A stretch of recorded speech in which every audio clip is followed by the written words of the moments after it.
afternoon, brothers and sisters. Mukhang napahaba yung pangalan ko. You can call me Rosie na lang.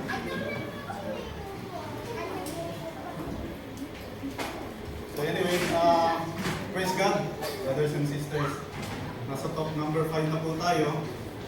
And it's good to know na God has arranged our schedules continuously. Binigyan nga tayo ng pagkakataon to probably complete the entire program. So praise God. Sa ngayon, ang ating pag-uusapan ay top number 5. So, nirecap ni Bro Glenn, top number 1 is about God's love.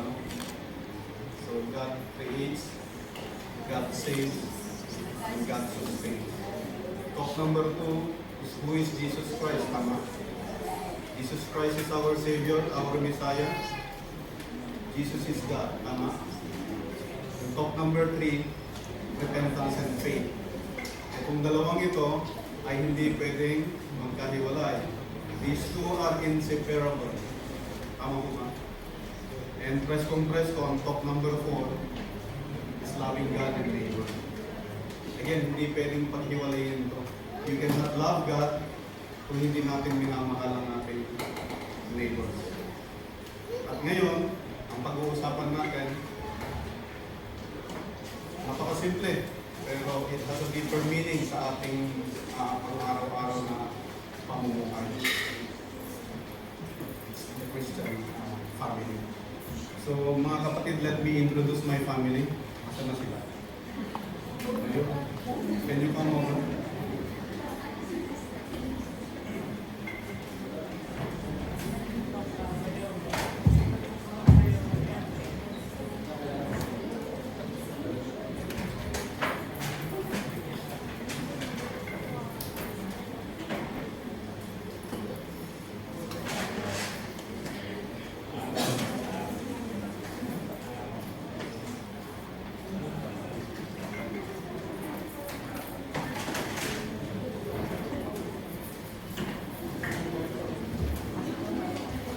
Can you introduce yourself? Good afternoon po, I'm Mrs. Des po. Good afternoon, my name is Brennan, and I'm currently studying at St. Mary's. My name is Gavina and I'm in KFC, serving at OLPH as an outer center and studying at St. Mary's. I am Gavin. I am 6 years old.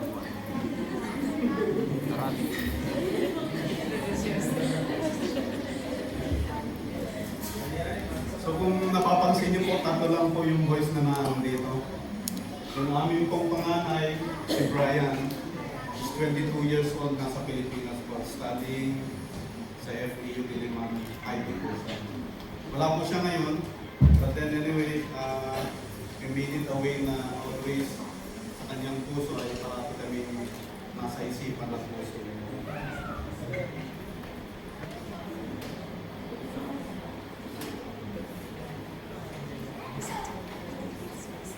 So meron lang tayong very short lang naman na activity. It's a family activity. We will not waste much of your time, but it is always very important na magkaroon ng ganitong mga family activity. So ito yung dynamics. Who is the most likely to? So may mga katanungan, and then ang bawat pamilya ay ituturo kung sino ang most likely to.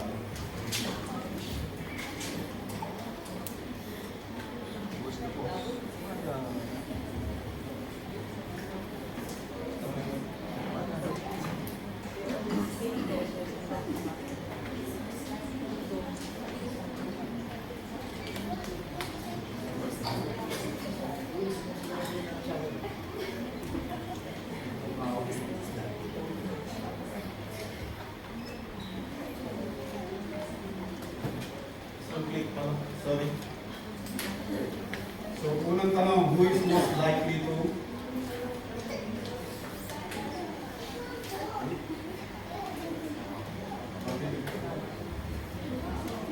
Okay, the first question, who is most likely to have watched the most shows in Netflix and YouTube? It's Brennan. Yun pong pangalawa. And then next question, who is most likely to take a ridiculously long shower? Ang aming pong home minister. As usual.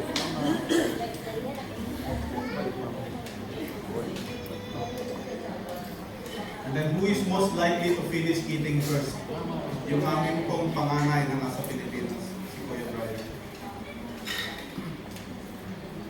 And then who is most likely to get sick? It's quite obvious. Yung pong aming sponsor. And then who is most likely to have worse sense of direction? Lalo na kapag ka nagdadrive. It's basically while driving. Ako na po yung, kung walang Google Map, hindi niyo po ako maaasahan. Lalo na sa Dubai. Ay, hindi pwedeng siguro yung car service para magsundo. Ito mawala. Who is most likely to ride the biggest and scariest roller coaster at the amusement park? Yung aming pang pangatlo. Si Gabino.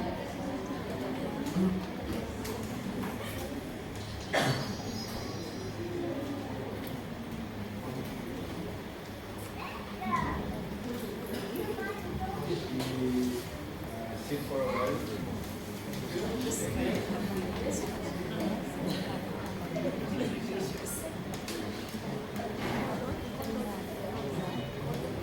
Brothers and sisters, it's very nice to have that family activity. Ano? It allows us to know each other more. Di ba ba?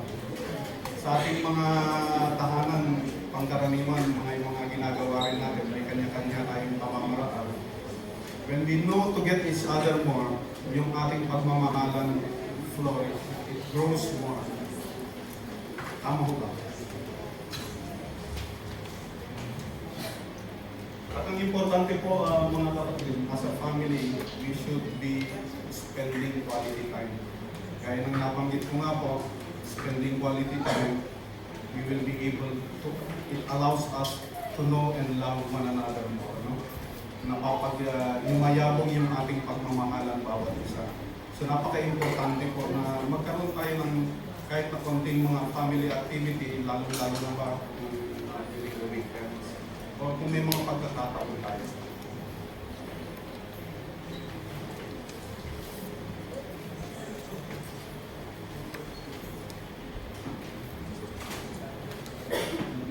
So love begets love, and it begins in the family. Very important message. Love begets love, and it begins in the family. Ano po bang ibig sabihin? Love begets love. Ito po yung when we show kindness and love to others, it is more likely they will return the same feeling sa atin. Basically, you are creating a positive cycle of affection. Kasi ang pagmamahalan is a reciprocating, di ba? It's a cohesive in nature. It's a bonding.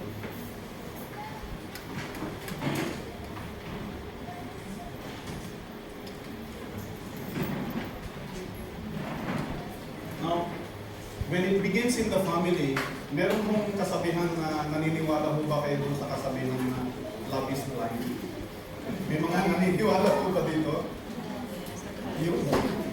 Pero if you look at it, it's very objective. It's very objective.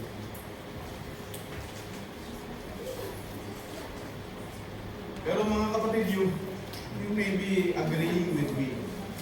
O siguro naniniwala kayo kung sasabihin ko, love is not love until it is shared. Tama ko ba? That's exactly top number 4. This is last time. Loving God and neighbor. Tama ko ba? When love is shared, it creates life. That is why we have the family. So when love creates life, it's the family. Family is life, first is school. Sa atin po, ano po ba yung, sino po ba ang unang nagtuturo sa ating mga anak para magsalita? Parents po, tama po ba? We, the parents. And probably this is another good question. Ibahin lang po natin. Ano yung unang salita na nababanggit ng ating mga anak? Mama, papa, kuya, ate. Tama mo ba? Tama, no? So it's very nice to remember that we are the one who encourage our children how to talk. We taught them later on kung paano mag-read and write. And then later on, tinuturuan natin sila ng good deeds.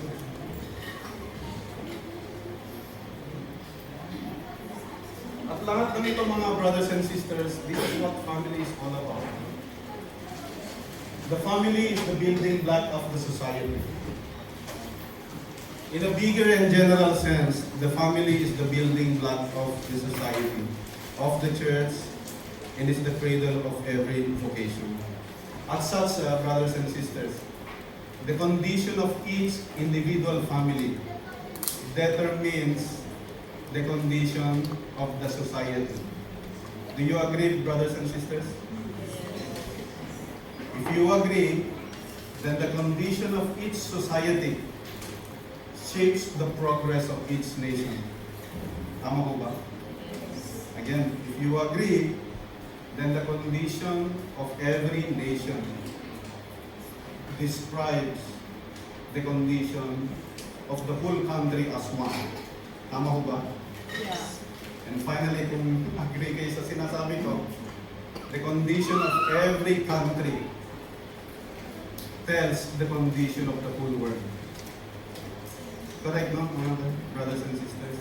Now, you can just imagine if every family, every community, every nation, lahatin na natin every country, exercises the life of love. Wala po tayong gera sa Ukraine and Russia. Tama ko ba? We will not have a war between Palestine and Israel. Bakit? Because the whole world is composed of a family, which the way of life is based on love. Ganito po ka-importante yung pag-uusapan natin.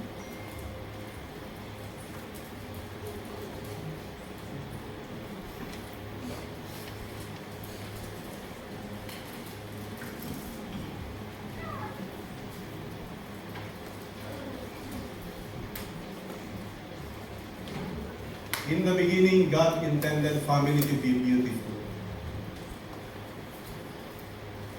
Kung maalala po natin from the book of Genesis, the 6 days creation and the Sabbath. Di po ba? On the 6th day, God put everything first. He had created everything before putting the first family in the name of Adam and Eve. Tama ko ba?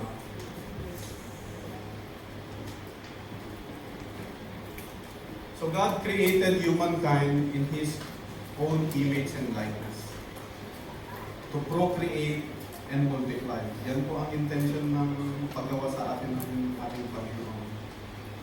Adam and Eve was intended to be the steward at caretaker ng paradise. But unfortunately, the other side was able to penetrate our very first family. That is where the sin comes into the picture. Di ba ba?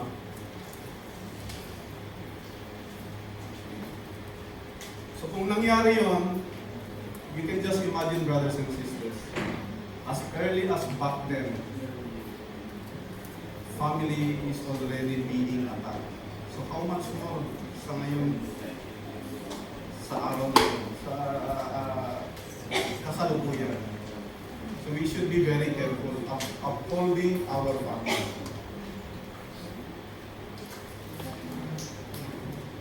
Yan po ang i-discuss natin in more detail. Ano? As an institution, like what I've said, family is being under attack by many fronts. Ano po ba itong mga po pwedeng maging fronts as to why the family is being seriously attacked? Number one, marriages are being broken. Tama po ba? Pangalawa siguro, the definition of a traditional family is being challenged. Bakit po nasabi natin being challenged? Yung pinakakaayaw natin. Number one, divorce is being legal in many countries. Tama po ba? Ano pa ba? Abortion is being rampant. And siguro, the same-sex union is being legalized. Not only legalized, it's being accepted and recognized. So, pag-uusapan natin ng mas deeper yan, mga kapatid. Let's start first with the divorce. The Philippines is only the country na ang divorce ay illegal, aside from Vatican. Ayun na lang po ang natitira. Pero alam niyo mo sa atin, maraming matatalino eh. Why I said maraming matatalino? Because my House bill na-approve na po sa plenary session ng Congress. It is being approved. Hindi pa lang umaakyat sa Senado. But on the House, it's already been approved. Under House Bill 9349. Yun yung tinatawag nilang the so-called Absolute Divorce Act. Kaya dapat i-oppose po natin yun. Bakit ko nasabing dapat i-oppose natin? Hindi mo ba itong bill na ito ay anti-family? Agree? If it is anti-family, then it is anti-marriage. At ang pinaka-masakit ko sa bill na ito, it is anti-children. Kasi baka po, mga anak po natin ang affected dito. Ngayon, kung these are all against, di mo ba masasabi natin na itong bill na ito, o yung mga nagpapasa ng bill na ito, nagsusulong ng bill na ito, sa aking pananaw, it's a betrayal of the constitutional mandate. Kung tatanungin niyo pa ako. Bakit? Di mo ba, they are there to uphold the marriage and family. Bakit ko ho nasabi yun? We have a family code. It is even an executive order. Panahon na ata ni sino ba yung presidente yun? Cory siguro. It's an executive order, kaya may sinusunod tayong family code. So it's a betrayal of their constitutional mandate. So kilalanin po natin sila at we should be opposing this bill. Sana nga po ay hindi umusat sa upper, sa lower class po ay mapasado na po.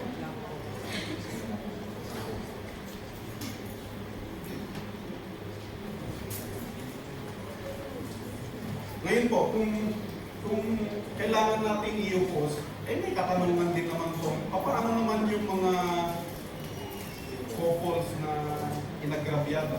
Ano ba? Maltreated. Of course, we need to give them also the justice. Tama ko ba? Sa Pilipinas po, legal separation and annulment is legal. Legal po yun.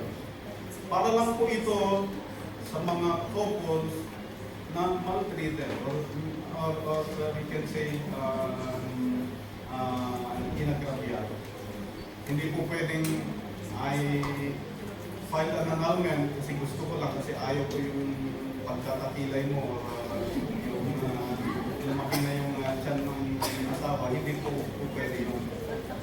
Legal separation and annulment, mga mambabatas, they are also not born yesterday. So, alam po nila kung paano ang tawag nito, i-approve kung anal ang kasal o hindi. or separation is legal or not. Para lang po ito sa mga couples na may mga valid reasons as to why they have to be separated. But then again, ang marriage po is a covenant. It's not only a marriage certificate. Hindi lang po ito agreement. It's a covenant. It's a covenant. Now, let's go on to the second by the way po, ito, inagdag ko lang, i-research ko na rin. The fastest divorce ever recorded ay nangyari po ito sa Kuwaiti couple. Where they split up within 3 minutes. Ang bilis po. Ang bilis, di ba? 3 minuto lang.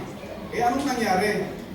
Ang siste po ay yung babae, after leaving the courthouse, nadapa po yung bride.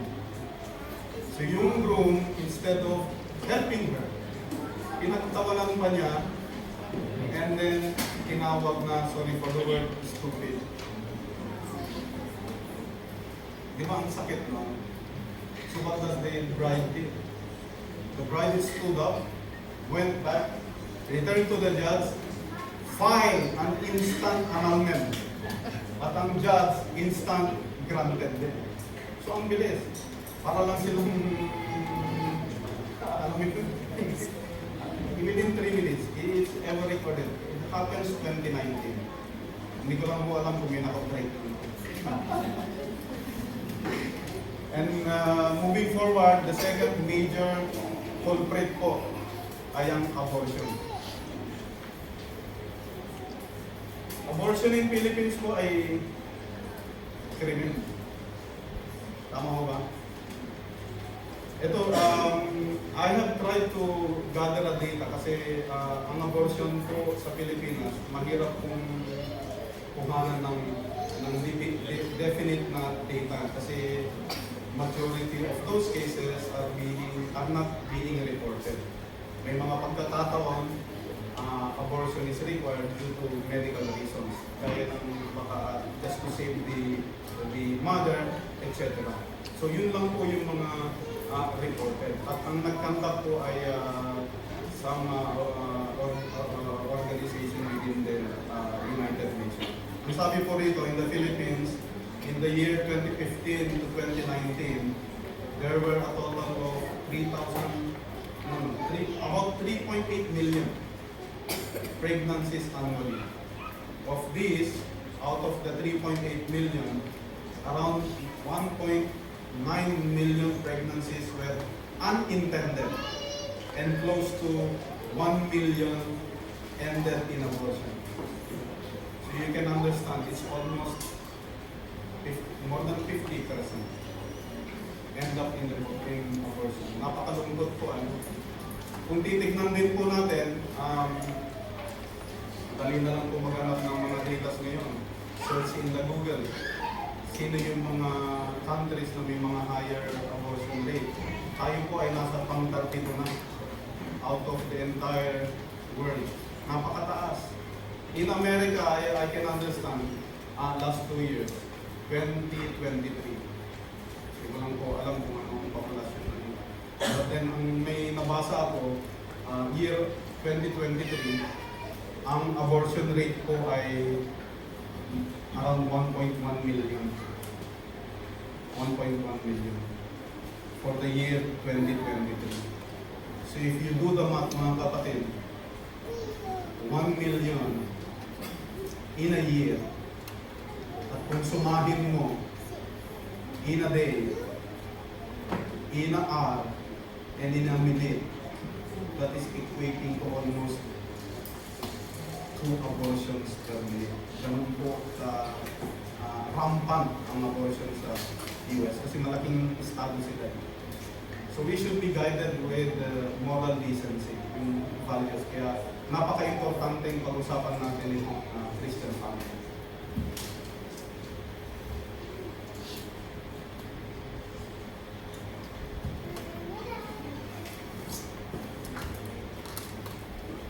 Kung mapapansin nyo po sa mga nagdaang to, ay may mga anchor verse. For this talk number 5, Christian family, meron po tayong anchor verse from Joshua 24 chapter 15. Pwede po natin basahin together. If it is displeasing to you, serve the Lord. Choose today whom you will serve. As your ancestors, serve beyond the river or the groves of Glenevra, in whose country you are dwelling. As for me and my household, we will serve the Lord. Ang takeaway po natin, as for me and the one household, we will serve the Lord.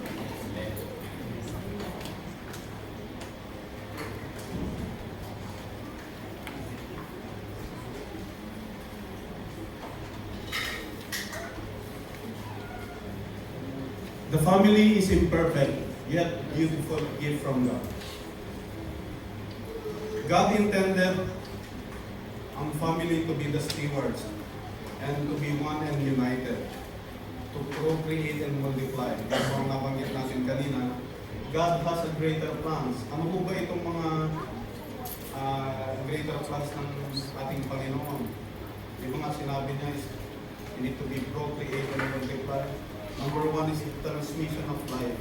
That is what we have the family. Kanina nabanggit po natin,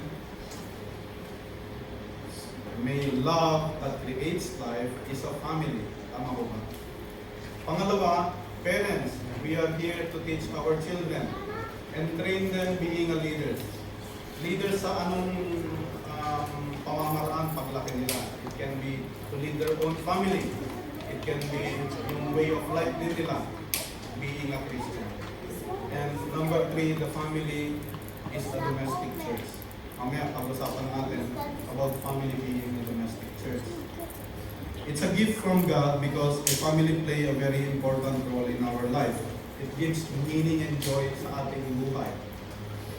In difficult times, alam niyo pagka kahit na walang-wala tayo, mahirap ang buhay, may mga issues tayo sa trabaho, pag umuwi tayo sa mga SFCs, kung nakita natin yung mga magulang natin, di ba at least ma-ease out yung ating pagod, any burdens, parang nawawala. Kasi we were comforted. May nagmamahal sa atin. Ganon din sa ating pamilya. Makita mo lang yung mga anak mo. Yung mga anak ko, there are times na minsan nakakalimutan na, pero I'm always there to remind them na pagbukas ng pintuan ay hakalis sa kanila. Sa akin, isa-isa. I mean, it's such a way na to remind them kung nakakalimutan man nila na kahit a simple man. Kasi karamihan sa atin, we are of the same nature of job. Mga nasa oil and gas. So, napaka-technique and very, ibig ko sabihin yung very tedious at saka stressful ang ating trabaho. So, what we need to do, kahit naging perfect ang ating pamilya, family always support with each other. Yan naman po ang pangkaraniwan nating ginagawa. Di ba? We support each other. We uplift them. Lalo na mga bata, when they are struggling on their studies, naandyan po tayo to teach them.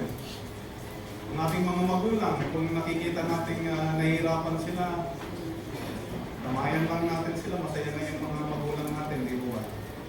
Second, family provides an opportunity to share love and care. Within the family, we learn how to love and value others. Yung nga yung sinabi ko kanina, we need to get each other more. Kasi we should not be strangers sa sarili nating pamamahay. When we will be getting to know each other, yung ating pamamahala flourishes. Our love for each other grows.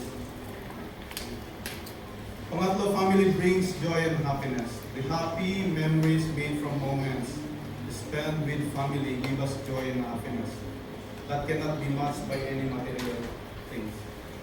Ang mga material na bagay, nabibili yan. Pero ang pagmamahal, care for each other, affection, yung feelings, sabi ko nga kanina, it's a reciprocating. Ang ating mga anak, yan po ang ating alter ego. Kung susumahin mo. So from the eyes of other people, pag nakikita yung ating mga anak, that reflects kung anong pamilya meron sila. Anong magulang meron sila. Overall, family is beautiful gift because of these things that gives us meaning and satisfaction in life. Sa ating mga SFC, from the book of Deuteronomy, chapter 5, verses 16, honor your father and your mother, as the Lord your God has commanded you, so that you may live long and that it may go well with you in the land the Lord your God is giving you. So be reminded, brothers and sisters, it's a command. Hindi po ito request ng ating Panginoon. Let's honor our mother and father.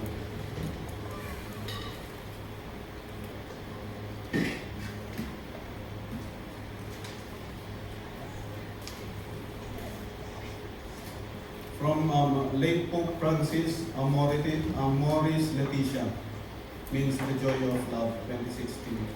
I thank God that many families which are far from considering themselves perfect, live in love, fulfill their calling, and keep moving forward, even if they fall many times along the way. The Synod's reflections show us that there is no stereotype of the ideal family, but rather a challenging mosaic made up of many different realities with all their joys, hopes, and problems.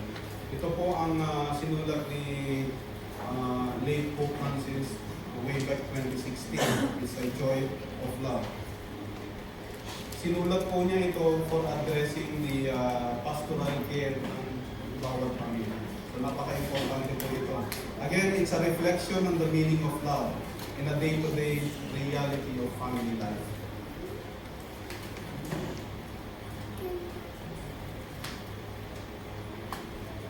God's plan for the family. God has great plans for families even though the family is under attack. Pero mga brothers and sisters, we should not be sad kasi ang Panginoon has always a greater plan. So it is very important to know mga brothers and sisters to understand ano po ba ang plano ng Panginoon sa atin. We must trust the Lord with all of our heart. At siguro we should not be relying to the things na alam lang natin. We should put God always in the center. When we, siguro pag may mga decision making tayong gagawin for the welfare ng ating pamilya, we should not be relying to what our, yung alam lang natin. We should seek His guidance.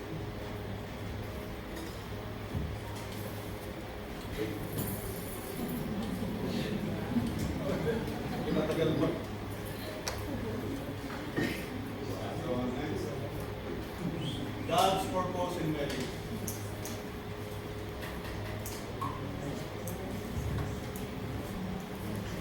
Again, in Genesis, ano ang command ng ating Panginoon? Go ahead and multiply. Ano ko ba? Kaya once you get married, we must be ready to start a family.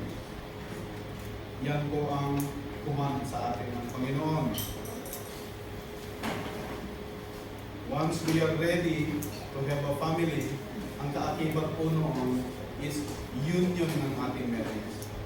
Siguro I wanted to share you yung aming love story ng ating home minister, si Sis Bless.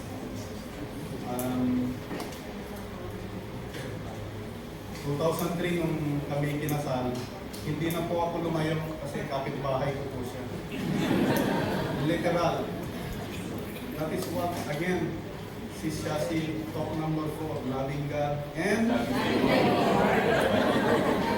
exactly. Hindi po wala pong issue sa amin pag umuwi po ng Tarlac. Hindi po ba may mga pagkakataon na magkakahiwalay? Luzon, Visaya, o Mindanao. Dito muna tayo sa Luzon. Hindi po, literal po kami magkapit-bahay. Hindi naman po dingding ang pagitan. Isang bahay po ang pagitan. So, 2003 nung kinasal po kami, and be mindful, brothers and sisters.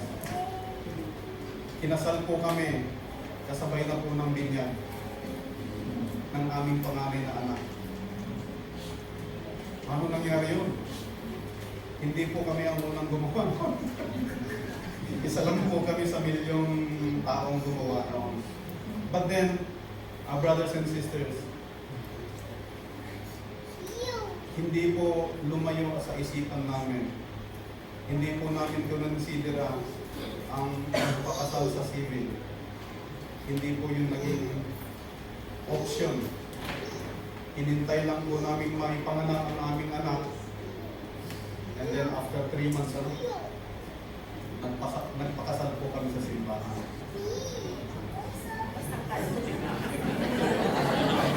Pilipin na. Nagpakasal sa simbahan. Kasi may mga pagkakataon, I can only talk para sa atin po, may mga pagkakataon na may pag-civil, okay na yan. Kasi number 1, you need to have funding, time, di mo ba? Kung medyo busy na, baka makaligtad na yan. So, sa civil, it's not our option. Talagang hinintay lang namin kung mapanganak yung aming panganay, and after 3 months, ay bininyagan na. Ilocano style po. Sino po bang Ilocano dito? One time, big time. Gastusan. Kasal. At the same time, binyag. Isang gastusan lang.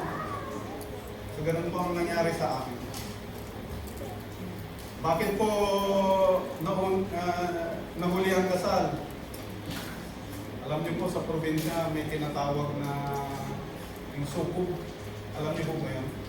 Na hindi pwedeng magpakasal ang dalawang magkapatid in the same year. So, daming naniniwala doon eh. But to pay respect sa mga oldies namin, lalo na sa mga gulang namin, kung ako po ang pinaka bunso sa aming magkakapatid, nagparaya po ako. Kasi yung kapatid ko from South Korea, 10 years po siyang hindi umuwi. At nagsabi lang po, uwi ako at magpapakasal. So, I give way. Since nahingi ko na po yung kamay ng aking sis wife, magsama na tayo. So, ganun po ang nangyari.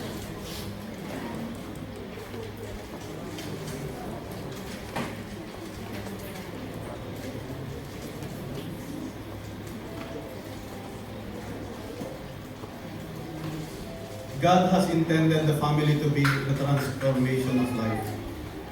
In God's plan, the Christian family is a community of life and love. Each family is the home of God, and its members belong to God. Again, mga brothers and sisters, after getting married, ang couple must be ready to have a family, to start a family. Parents must be regarded their children as children of God and respect them as human beings. Children should respect and love their parents. Gaya yung nabanggit ko nga, pinanganak muna yung anak namin, and then nagpakasal po kami. Brian was born the same year, 2003. At kami pong mag-asawa, ready naman po talagang to start a family. Now, Brian comes, and medyo sinubok po kami ng pagkakataon. Siguro, this is related to God's plan. Ipinanganak po yung aming panganay.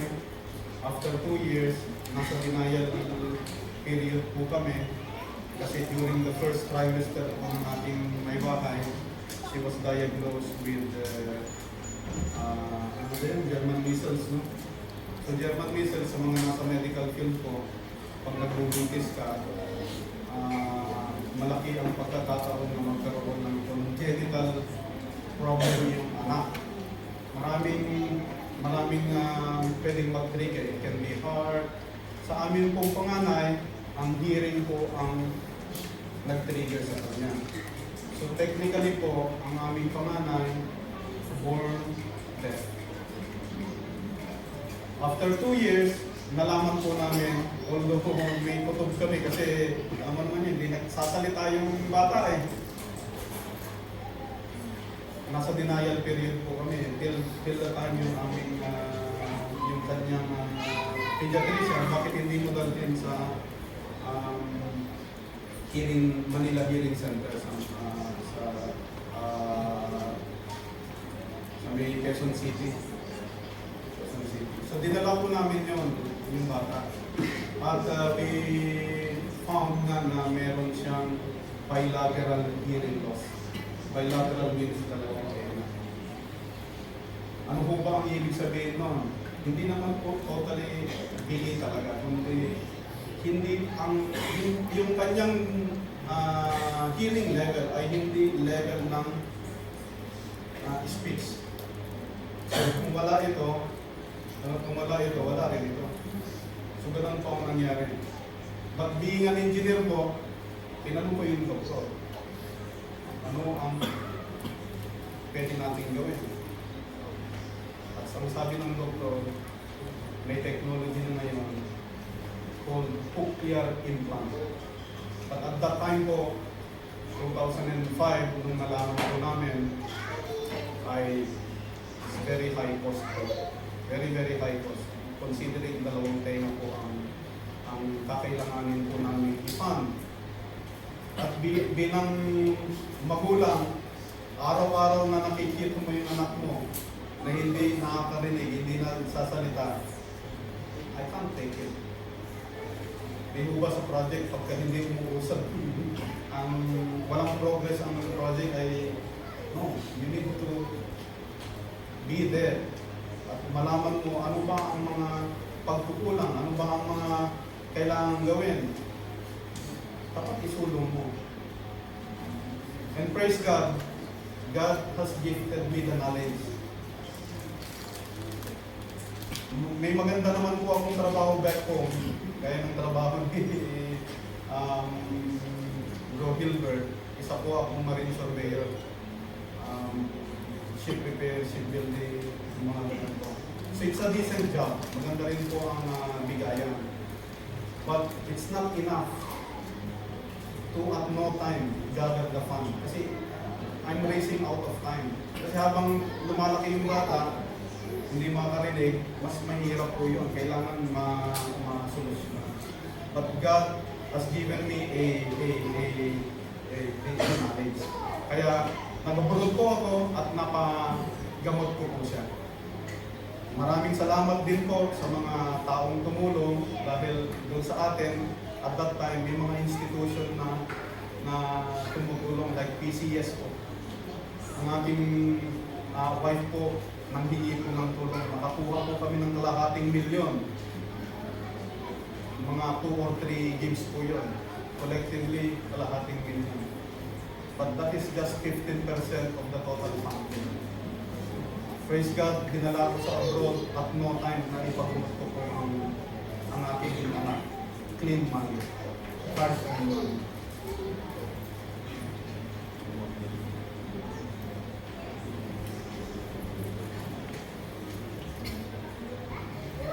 Familiaris Consortio, 28. The fundamental task of the family is to serve life, to actualize in history the original blessings of the Creator, that of transmitting by procreation the divine image from person to person. Ano po ba ang takeaway natin dito? Primary role of the family is to serve life. Pangalawa, the blessings of the Creator. Itong phrase po na ito refers to the initial blessing that God bestowed upon us, upon the humanity. And and transmitting the divine image. We are created, gaya ng nabanggit ko na kanina, we are created on His image and likeness. In the summary, ang sinasabi ko rito is procreation in terms of marital relationship.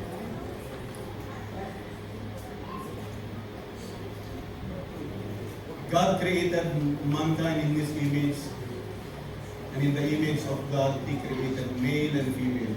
Genesis chapter 1, verse 27. Be fertile and multiply and fill the earth. Again, this is the commandment. Naalala ko tuloy, meron kaming isang household leader. Actually, si Sis Des yun, sis wife ko ni brother na. Nabanggit ko niya sa akin, ang mag-asawa ay hindi pwedeng paghiwalayin. Kaya the moment narinig ko po yun, sabi ko, samahan mo na ako rito. Kaya last year ko, ang aking pamilya, sinamahan na po ako rito.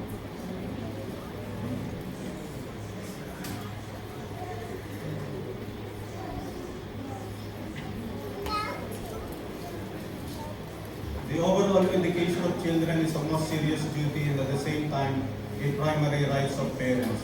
The family is a place for teaching children and training leaders. Gaya nung nabanggit ko po nga kanina, tayo po ang mga unang nagturo sa ating mga anak how to talk. And later on, we taught them how to read and write. And habang lumalaki po sila, we are the one who taught them good things. Sa atin, may mga pagkakataon na sinasabi ng mga tao na kapag ka pinanganak kang mahirap, ay hindi mo yan kasalanan. Pero kung wala kang ginawa, hinayaan mo lang na maging mahirap ka, ay kasalanan mo na yun. Di ba? So we need to be responsible din po sa ating mga sarili pa. Kailangan let's make great efforts to strive para pumakuha. Bro, ilang minutes pa ako?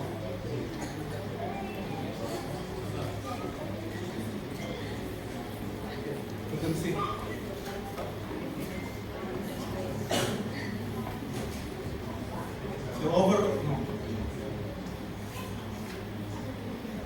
Parents have the first responsibility for the education of their children. They bear witness to this responsibility first by creating a home where tenderness, forgiveness, respect, fidelity, and disinterested service are the rules. Palagi ko pangkaraniwan naman, we share the common sentiment. We, the parents, are responsible to uplift our child, send them to school. We should not be deterring them for having experience on the school. Prerogative, hindi po prerogative yan, kundi it's a must.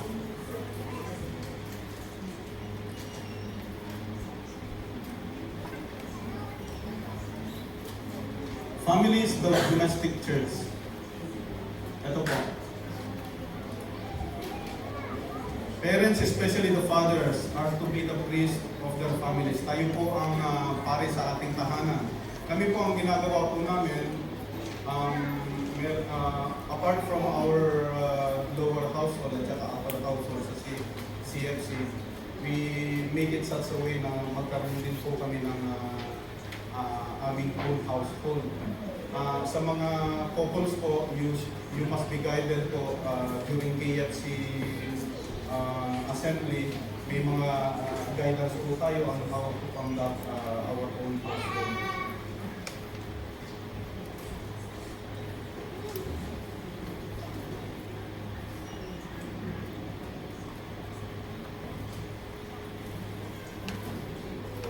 Parents, especially the fathers, are called priests in their families. They present God to their family. Deuteronomy chapter 6, verse 7 to 9, the New American Bible. Keep repeating them to your children. Recite them when you are at home and when you are away, when you lie down and when you get up. Bind them on your arm as a signal, and let them be as pendant on your forehead. Write them on the doorpost of your houses and on your gates. Pangkaraniwan po ito sa pamilyang Pilipino, yung mga naglalagay po sa mga gates po nila, sa mga pinto pintuan, main doors, mga walls. Kami po, sa bahay po namin sa Quezon City at dito po sa Fujairah, ang favorite verse po namin, give us this day our daily bread.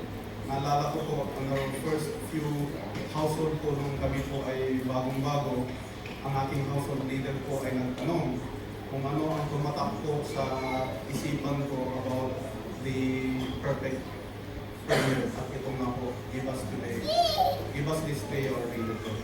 Hindi po ibig sabihin na ang hihingi lang po tayo as literal na pagkain, kundi God tells us to pray. It's a command.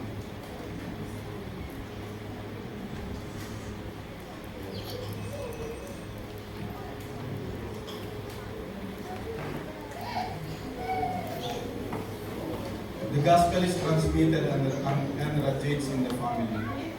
All the members evangelize and are evangelized. The parents not only communicate the gospel to their children, but also receive back the same gospel and love when their children learn and put into practice the word of God. Gaya po ng mga nakikita nyo at sinabi po ni Bro Glenn, ako po ay serving the church, being one of the Eucharistic minister, at marami ko pong ipinagpapasalamat sa Diyos, the opportunity and privilege po na ibinigay niya po sa akin to serve Him. Ganun din po yung aking dalawang anak, si Brennan at saka si Gavino, who is also serving the altar server. At si Gavino, kasama rin po siya sa junior choir. So this is a very good example of evangelizing. And then, brothers and sisters, you may agree with me, itong ginagawa po nating Christian Life program, ito po ang isa sa pinaka magandang program on how we should be how should we evangelize people.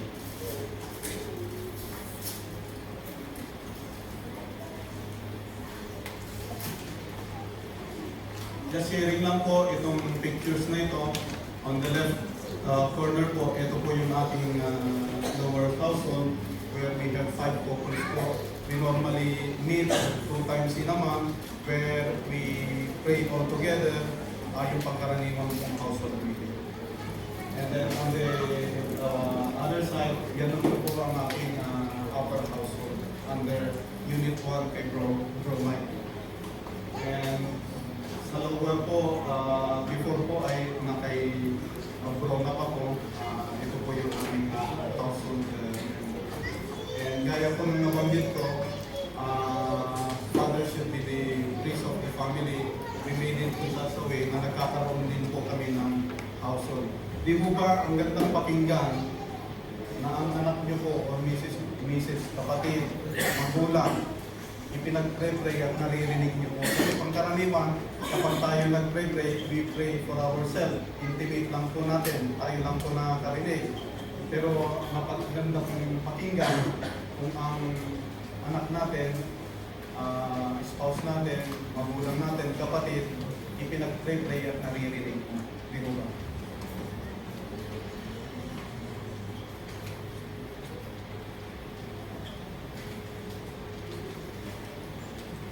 But God's plan for families is not happening. Bakit nga ba hindi nangyayari? Di ba pinag-usapan natin kanina, ano yung mga obstacles as to why God's plan ay hindi nangyayari? God has lost His central place in the family. Parents are no longer bringing up their children in the discipline and instruction of the Lord.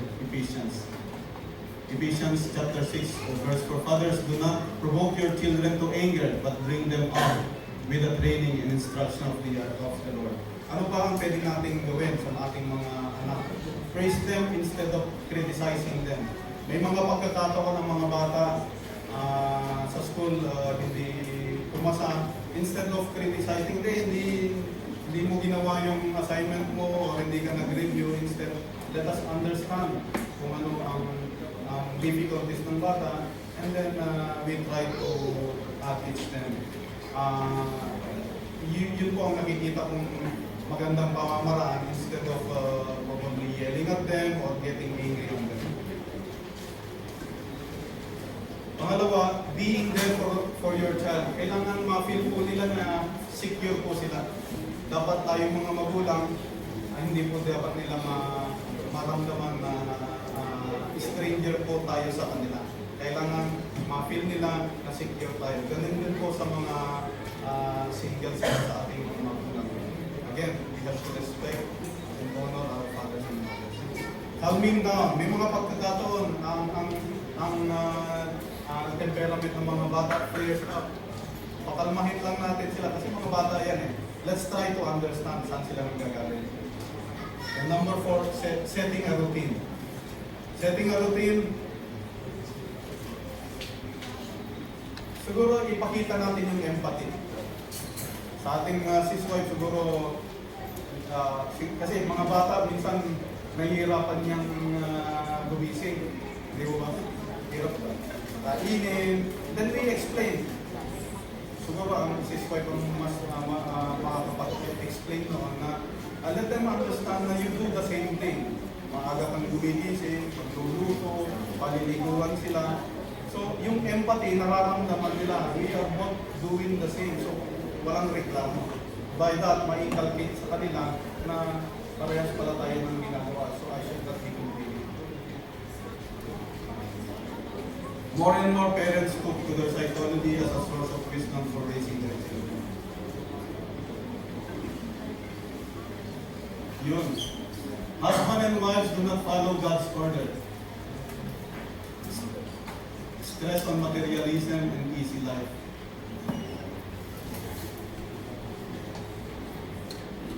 On Ephesians chapter 5, wives, submit yourself to your own husband as you do to the Lord. So, mga spouses ko, wife, you need to submit to your husband.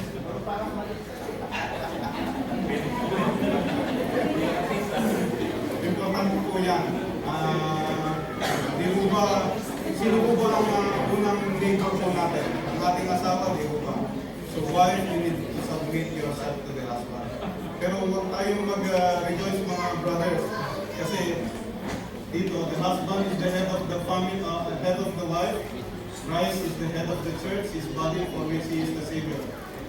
Pero ang husband, love your wives just as Christ loved the church and gave himself up for her. So hindi lang po, it's again, nabanggit ko kanina, it's reciprocating and cohesive in nature. Para yung mga punto ang pagmamahal ng bawat isa. It has to be balanced. Sa ating mga SFC, again, honor your father and your mother. Yun naman po ang parating inuutos sa ating mga pagmamahal.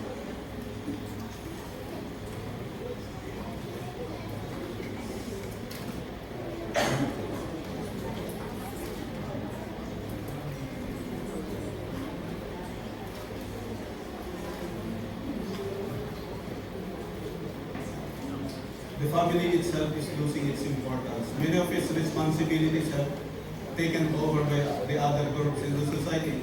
Marami ng mga disturbances, but we need to choose where we are belong. Tama ko ba? Modern creation family facilities allow little interaction among family members. Mga gadgets, siguro may mga kanya-kanya naman tayo kung how to discipline our kids. Ano? Ang sa amin po, during weekdays, wala akong gadget. Pangkaraniwan naman yun, lahat naman gumagawa. But then just to reward them, Friday night, solely ang kanilang iPad. Pero ngayon kasi in the school, kailangan na yung mga gadgets eh. So minsan nakaka-sigit-sigit. Family has become indispensable. Bakit the family becomes dispensable? Lalo na sa mga spouses, the busy of business. Lalo na sa trabaho. Di mo ba may mga pagkakataon na medyo stress tayo sa trabaho? Minsan nadadala natin yung problema. Ako, I have to be honest. Minsan nadadala ko po yung alam mo yun, yung pagiging komando sa bahay. And I have to be reminded na kapag umalis ako ng aming opisina, I need to switch off yung pagiging komando. and be the father of my kids and be the husband to my wife. Work in progress kasi po talagang very stressful minsan talaga kahit na anong pilitin mo, the other side will always be there to distract you, pero ginagawa ko ng pamamaraan, sarili kong pamamaraan, uwi, iwan mo yung trabaho. Huwag lang mag-ring yung phone, minsan madalas nagre-ring po yung phone. But we should not be distracted. The face of modern life has become fast. This has made difficult for lasting relationship to develop. Family has become indispensable. Ayun nga po, napag-usapan po natin kanina, ang abortion is being rampant. Nakakalungkot sa Pilipinas, ganun din po ang nangyayari. I think the abortion rate po sa Pilipinas, I'm not sure this time, pero yung nabasa ko, out of 1,000 pregnancies, 27 po ang aborted. Mataas po yun kung tutusin. The throwaway culture is evident. The traditional family has become dispensable. Nag-aaway po ang mga parents in front of their children. Malaki po ang epekto sa bata. May stress po sila.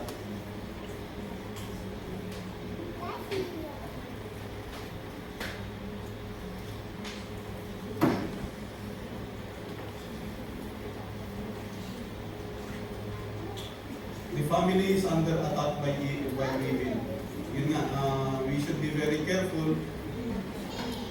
Even as early back then, yung panahon ni Eva at Adan, family is being attacked. So, lalo na po ngayon, maraming disturbances. We should be again guided with values, moral decency, pagmamahal.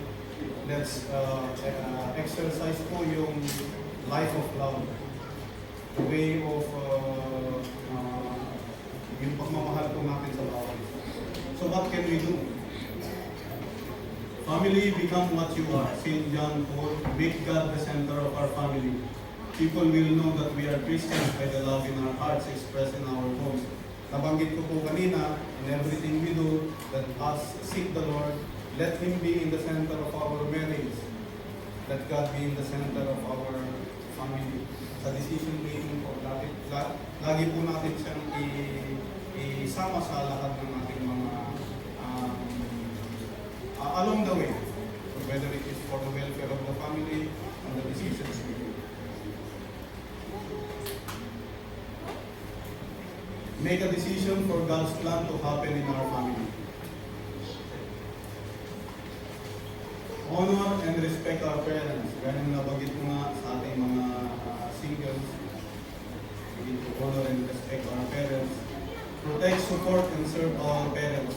Pero kailangan din ma-feel ng mga anak natin na they are secure sa pamilya, lalo na sa pamilya. They should be feel secure. Obey our parents. Love and support our siblings. Be a source of unity in the family.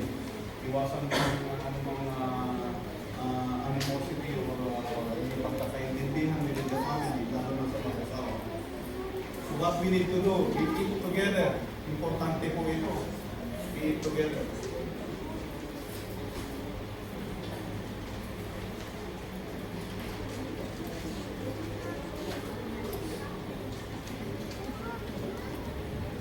Sabi po ni Pope Francis, those who do not eat is a barely familiar family.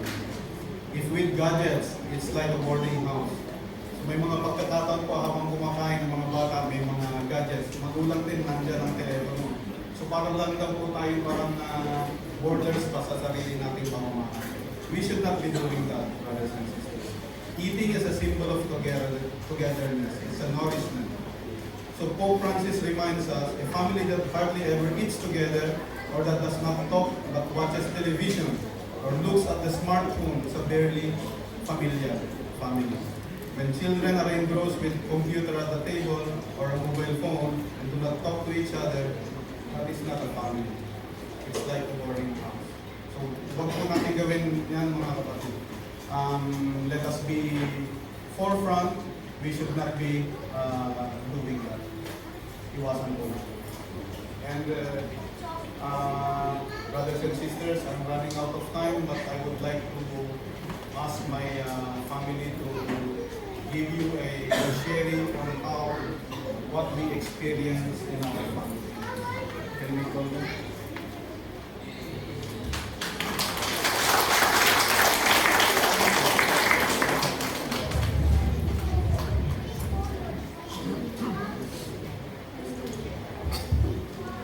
Good afternoon, everyone.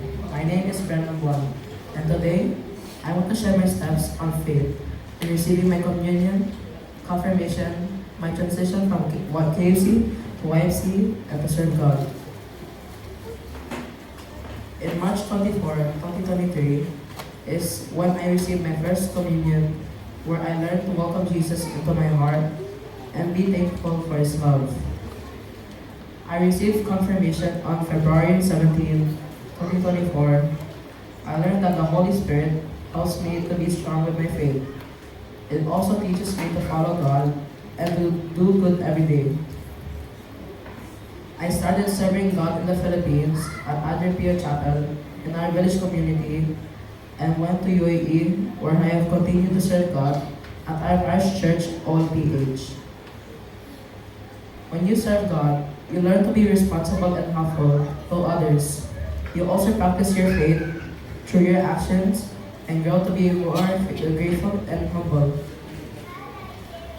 Over the past years, I have grown from KFC to YFC. Being part of Youth for Christ has strengthened my faith and given me opportunities to share God's love with others. I am thankful to my Father, our provider, who has always guided me and supported me when I'm struggling in my studies. He teaches me to follow God with love and courage, reminding me to be responsible and to be patient. His prayers, advice, and encouragement have helped me in my life, and I am grateful for His constant presence of my life. I am also thankful to my mother, who has provided me with my needs and supporting me in everything I do, who love me faithfully and unconditionally. Thank you for always being there for me, and I am forever grateful. I would also like to give thanks to my brothers, how much I appreciate having them in my life. I'm grateful for all of the memories we shared. Thank you for ever being my brothers, and a part of my life that I cannot imagine without. Thank you.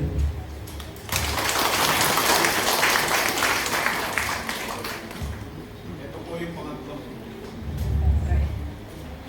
Good afternoon, everyone. I'm Gavina, and today I would like to share my experience as an altar server and receiving First Communion. I started serving our village community chapel at Padre Pio in Philippines along with my elder brother, Kuya Brennan. It leads me to know more Jesus. It's a hands-on experience to serve God and to have personal relationship with God. I received my first communion in January 24, 2023, and that's the start of the journey of my faith, filled with love and kindness. I continued my service as an altar server here in our parish church at OLPH along with my brother Kuya Brennan. I am also a member of KFC here in Fujairah. I am also a part of the junior choir at OLPH, and we are choir in church every first Saturday of the month during evening mass. We regularly attend Sunday mass, and whenever my father has service during weekdays, we also attend along with him. We also do our family household and pray with each other. Me and my brothers are currently studying at St. Mary's Catholic School. At school, there are many new things that I have learned in all of my subjects.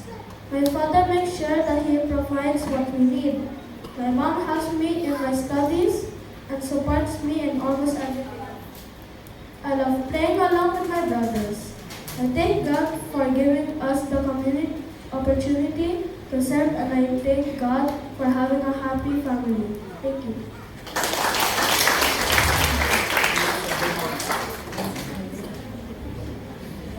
Good afternoon, everyone. I am Gabriel. I am a KFC member. I am the fourth source of pride.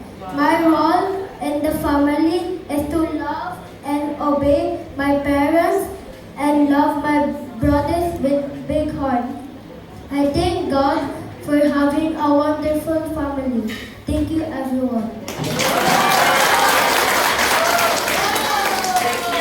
Our home minister po. House Speaker, sabi ni Sis Sasha. Hanggang Secretary. Good afternoon po sa lahat. Actually po, hindi ko po alam kung paano po ako mag-start sa aking sharing. Nung nalaman ko po na si Bro Gio ay speaker, at automatic daw po ang sis wife ay mag-share. Bagong top 1, hanggang papalapit po itong top 5, yung kabog ng bibig ko. Grabe po. Nung isang araw po, pinapakita po ni Gio kung paano yung flow ng kanyang talk. Pinapakita niya po yung flow ng kanyang nung talk. Sabi niya, magsasalita daw kami sa start, papakilala yung sarili, and then later mag-share kayo. Sabi ko, bakit 2 beses? Hindi ba pwedeng minsanan na lang? Tapos sabi ko sa kanya, ito ang aking i-share. Hindi pa ako nag-i-start. Merong time limit ang sharing, sabi niya. Sabi ko sa kanya, wala pa naman sigurong 10 minutes ang aking sharing. Yung 10 minutes na yun, hindi lang ikaw yun ha, 4 na kayo doon. So napaisip ako paano ko sisimulan yung aking sharing. 2 minutes left. Hindi ko alam kung paano sisimulan yung aking sharing ko. 1 minute left.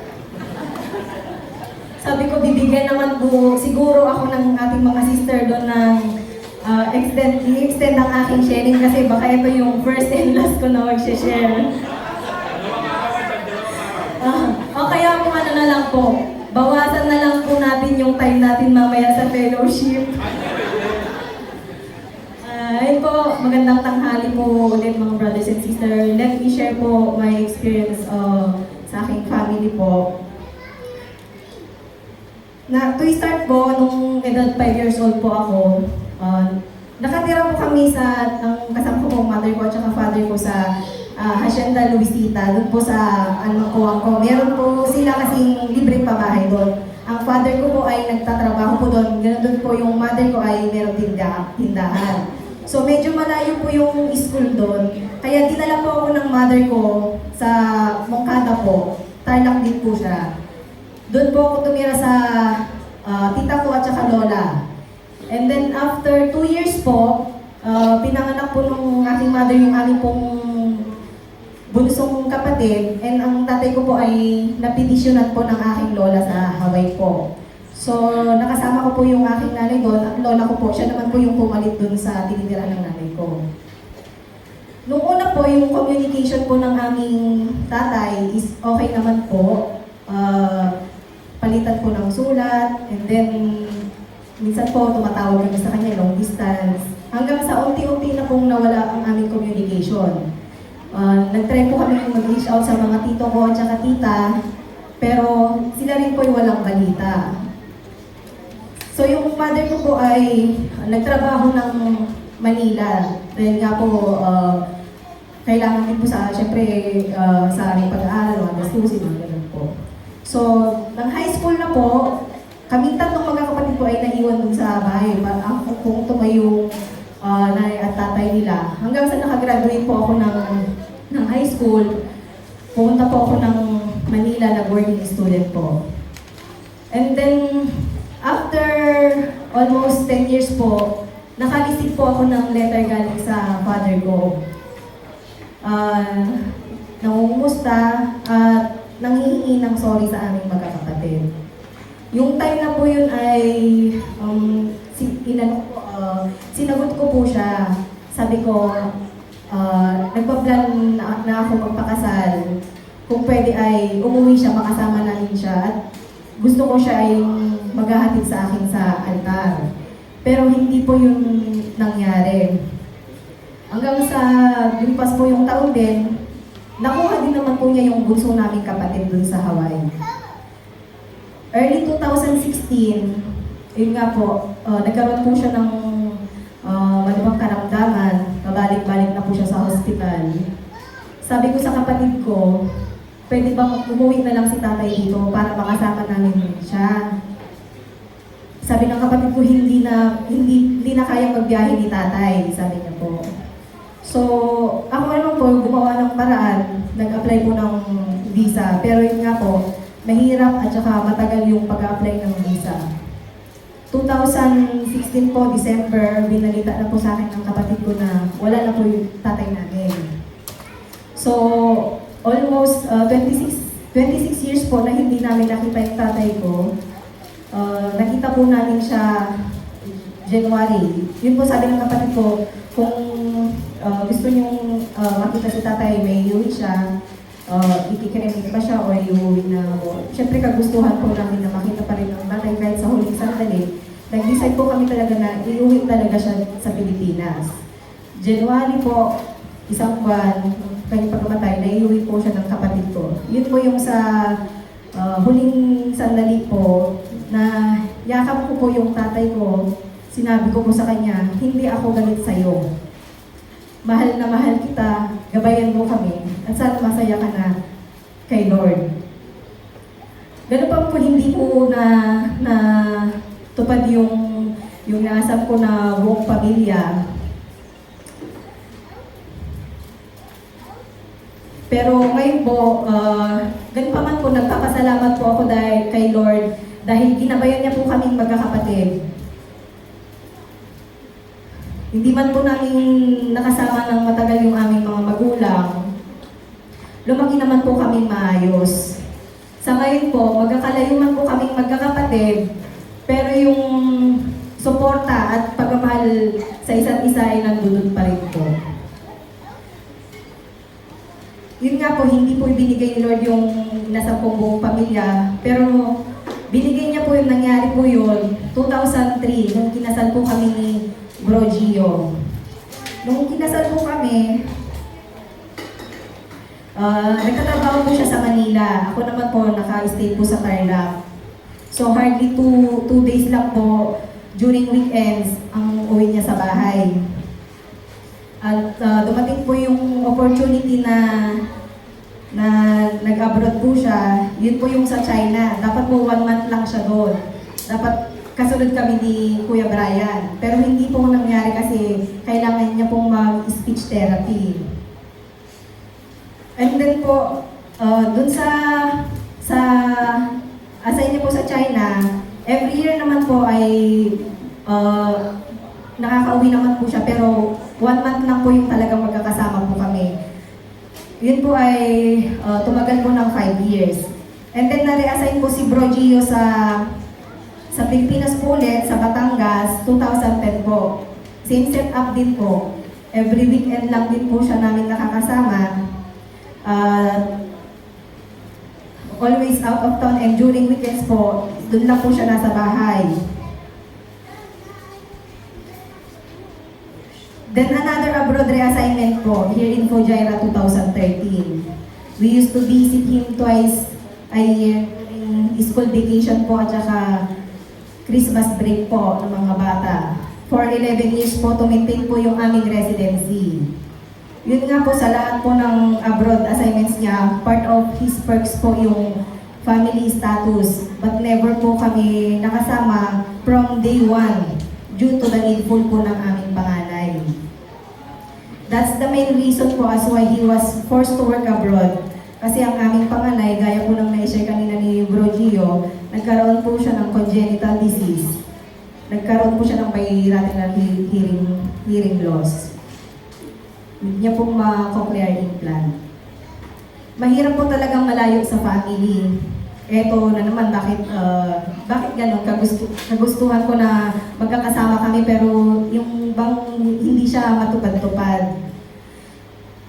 Ang daming mga pagsubok. Pero Bro Gio has done everything for the welfare ng aming pamilya. He remained focused throughout those years only for the family. No disturbance along the way. And up to now, he always strives to provide his family a decent and comfortable life. 22 years na po kaming kasal ni Bro Gio, and I can hardly say po na 7 to 8 years lang kung tutungusin pag pinagsama-sama na yung magkasama po kami talaga. Kaya we're coping up and praise and thanks God, we were blessed with 4 boys and surrounded with good people. Ako naman po, I devote myself as his helpmate in raising our family. We always remind our children to be humble, matutong rumispeto, maging mabuting tao, magmahalan silang magkakapatid. It's not too late po, middle of last year na po talagang we finally stayed dito sa Pujaira, nakasama namin siya day in and day out. At sa aming panganay po, every Christmas break ay nandito po siya. Inuuwian po din namin siya kapag bakasyon po ng kanyang mga kapatid, July po. Para hindi naman po niya maramdaman na disconnected siya. At saka po, madali na po yung communication sa video calls, and then nakikita din po namin siya sa CCTV every day. At next year po, in God's grace, ay gagraduate na po siya ng IT. At kung gusto po niya na dito po siya mag-work, hopefully, para magkakasama na po kami. It's all God's plan. Our family is not perfect, but we share love as what God wants us to be. Sa lahat po nito, as for me and the Buwan household, we will serve the Lord. Maraming salamat po.